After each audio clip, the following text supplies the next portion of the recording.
Sino may gusto? Comment na kayo sa comment box, sa comment section sa mga may gusto. Okay? Hello everyone, it's me again, Burn Tam, DIY TV, another day, another vlog for you to learn. So ngayon mga ka-DIY, meron tayong uling gagawin at i-upgrade dito kay Black Mamba natin. Siyempre sa Griffin 180 natin. Pero bago natin tuloy ang video, siyempre shoutout muna natin lahat ng mga followers and subscriber natin sa YouTube channel at sa Facebook page natin. At siyempre sa lahat ng mga group chapter ng Euro Griffin 180 community. So ayan mga ka-DIY, huwag natin patagalin. Meron tayong unbox at ipoflex. Yan. Para kay Griffin 180 natin, siyempre kay Black Mamba. No? Medyo malaki lang itong i-upgrade natin sa ngayon mga ka-DIY. Yan, tara. Unbox na natin.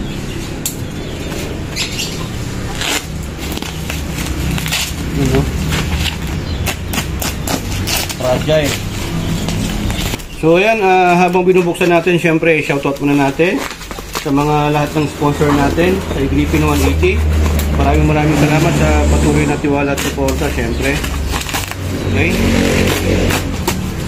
So ito na. May nakalagay pa dito. Yan. No return, no refund policy. So kailangan tayo i-video. So tama, dahil i-video na natin.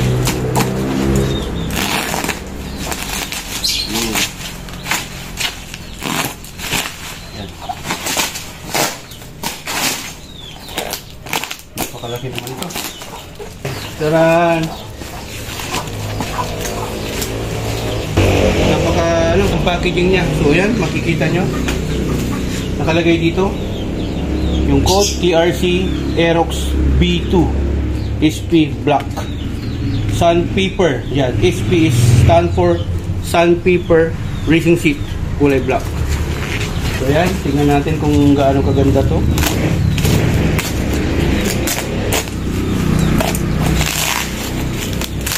Grabe ah, naka-bubble wrap.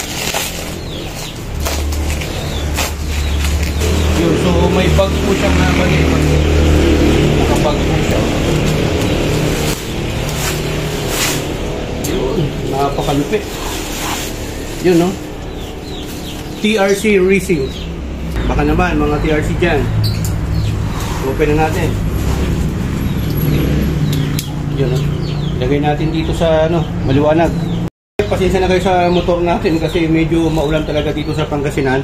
So shoutout natin, aray Kabalayante, Tagara Pangasinan. Kamusta kayo ditan? So ayan mga ka-DIY, open na natin. Napakaganda ng bag niya. Tapos with color pa? Red. So ayan na. Dito na tayo magsasalaman. Yun, no? Napakaganda mga ka-DIY. So, nandito rin yung emblem logo ng TRC Racing. Tapos, andito yung tikita niya. Okay? So, original po na TRC po ito. Ayan. So, open na natin. Ayan. May kasama siyang ganito para kung sakaling meron kayong alaga. Tapos, kinutkot nito, nagka-scratch. Ito yung pwede mong pamalit. Pantapal. Actually mga ka-DIY, naka-racing seat na rin tayo or tinatawag na flat seat. Ito naman yung brand. Yan. Speed. Kaya lang, dito kasi pagka namimereno tayo, sudden brake, dumudulas po tayo. Kaya ang kagandahan lang nito kasi, nagustuhan ko to kasi red stitch yung tahi. Bagay na combination dito sa black and red. Kaya Black Mamba. Dito naman white yung tahi niya. Okay? Parehas lang naman na makapal yung tahi, yung pagkatahi, yung pagkagawa. It so happen na ito yung nagustuhan ko dito, yung curve niya. Pag ganun, pataas. So, parang sinasalo ka niya dito. Pang circuit concept. Circuit concept po ito mga ka-DIY. So, yan. Tara, lagay natin. So, yan, lapag muna natin dito. Yan, kung mapapansin niyo, naglagay na rin tayo dito ng bag. Organizer yung tawag dyan. Pang Aerox version po din po yung mga ka-DIY.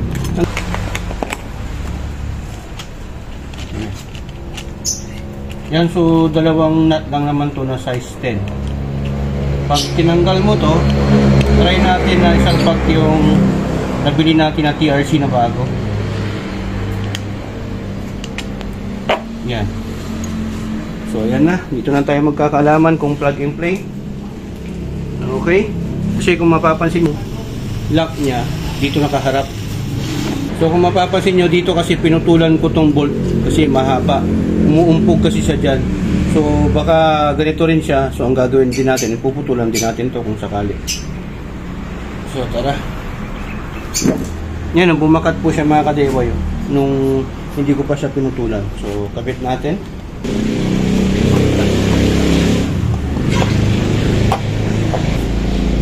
So kabit natin yung bolt nut. Test fit muna natin. Yun. So okay siya mga kadewa, napakaganda. Ito yung sinasabi ko, sasaluhin ka niya dito, di ba? Napansin nyo kasi yung itong isa flat siya masyado, nag-slide siya agad, oh. So, hindi siya yung pagpa-curve na pag-ganyan. Yan. Okay? So kaya bigyan natin to gustuhan. Yung link mga kadiway kung saan store ko nabili, lagay ko na lang po sa description below. Sa TRC Racing Shop ko nabili ito mismo sa Shopee. Yan. So ikutan mo. Sensya na kayo, napakadumi. Dito mo lang po na.